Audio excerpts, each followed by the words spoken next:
Once upon a midnight dreary, while I pondered weak and weary over many a quaint and curious volume of forgotten lore, while I nodded nearly napping, suddenly there came a tapping as of someone gently rapping at my chamber door. "'Tis some visitor," I muttered, tapping at my chamber door. Only this and nothing more.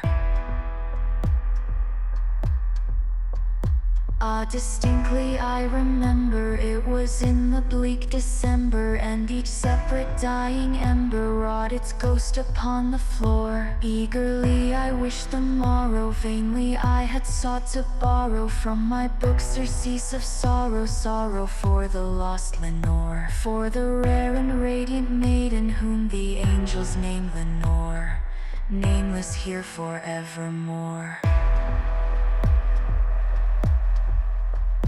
And the silken, sad, uncertain rustling of each purple curtain thrilled me, filled me with fantastic terrors never felt before, so that now to still the beating of my heart I stood repeating, "'Tis some visitor entreating entrance at my chamber door." Some late visitor entreating entrance at my chamber door. This it is and nothing more. Presently my soul grew stronger, hesitating then no longer. "Sir," said I, "oh madam, truly your forgiveness I implore. But the fact is I was napping, and so gently you came rapping, and so faintly you came tapping at my chamber door, that I scarce was sure I heard you. Here I opened wide the door. Darkness there and nothing more." Deep into that darkness peering, long I stood there wondering, fearing, doubting, dreaming dreams no mortals ever dared to dream before. But the silence was unbroken, and the stillness gave no token, and the only word there spoken was the whispered word Lenore. This I whispered, and an echo murmured back the word Lenore. Merely this and nothing more.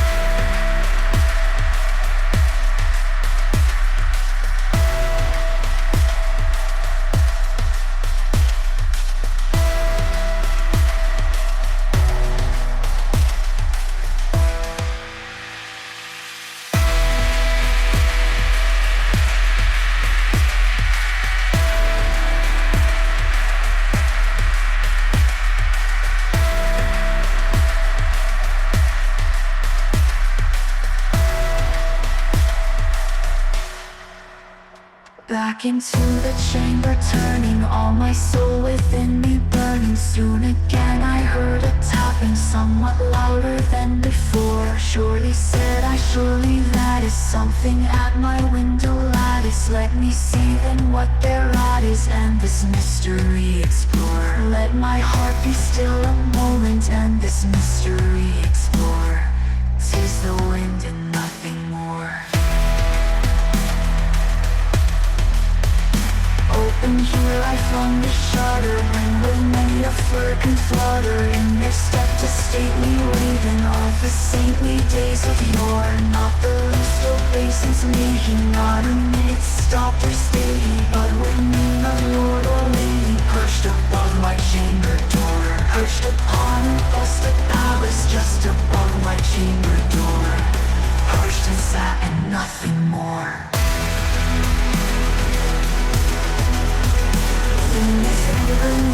Guiding my sad fancy into smiling by the green and stern decorum of the countenance it bore. Though thy crest be shorn and shaven, thou I said art sure no craving. Ghastly green the ancient raven wandered from the nightly shore. Tell me what thy lordly name is on the night's plutonic shore. Quoth the raven, nevermore. But this ungainly fowl to hear discourse so plainly, though its answer little meaning, little relevancy bore. For we cannot help agreeing that no living human being ever yet was blessed with seeing bird above his chamber door, bird or beast upon his sculptured bust above his chamber door.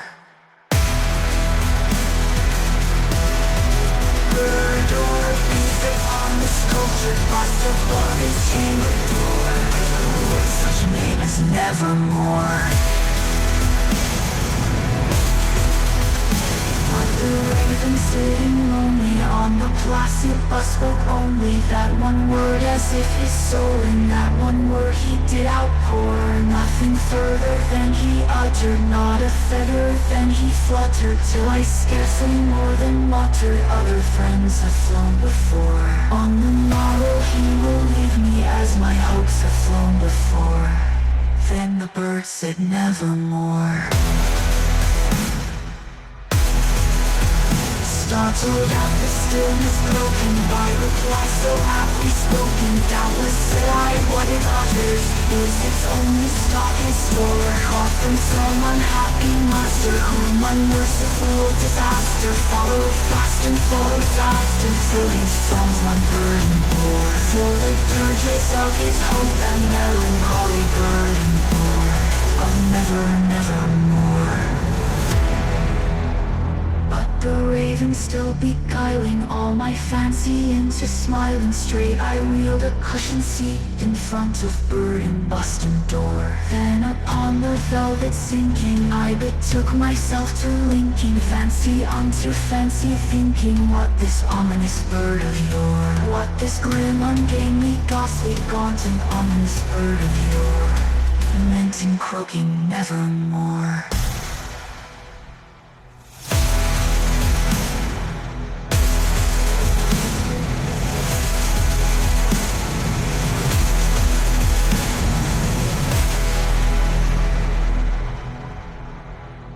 This I sat engaged in guessing, but no syllable expressing to the fowl whose fiery eyes now burned into my bosom's core. This and more I sat divining, with my head at ease reclining on the cushion's velvet lining that the lamplight gloated o'er, but whose velvet violet lining with the lamplight gloating o'er she shall press on nevermore. And before the air grew denser, perfume from an unseen censer flung by seraphim, whose footfalls tinkled on the tufted floor. As I cried, God hath lent me, by these angels he hath sent me respite, respite and envy from my memories of remorse. Quoth this kind repent thee, and forget this loss no more. Quoth the raven nevermore. Prophets, said I, thing of evil, prophets still if bird or devil, whether tempter sent or whether tempest tossed me here ashore. Desolate, yet all undaunted, on this desert land enchanted, on this home by horror haunted, tell me truly I implore, is there balm in Gilead? Tell me I implore. Quoth the raven nevermore.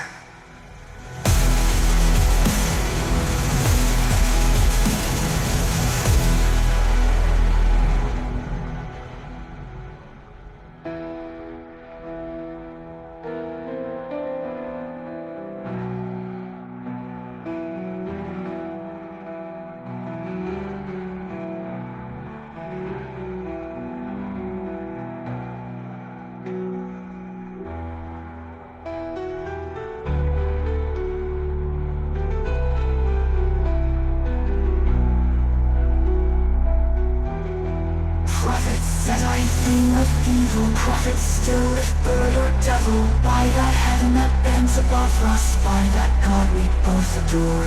Tell this soulless sorrow maiden, if within the distant Aden, it shall clasp a sainted maiden, whom the angels name no more. Clasp a rare and radiant maiden, whom the angels name no more. Quoth the raven nevermore.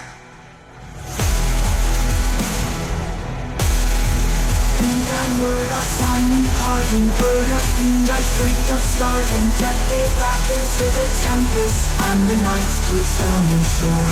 Leave no black room as a token of that lie my soul has spoken. Leave my loneliness unburdened, hold the dust above my door. Take my gift from out my heart, and take my throne to lock my door. Lost a raven, nevermore. And the raven, never flitting, still is sitting on the pallid bust of Pallas just above my chamber door. And his eyes have all the seeming of a demon's that is dreaming, and the lamplight worm streaming through his shadow on the floor. And my soul from out that shadow that lies floating on the floor shall be lifted nevermore.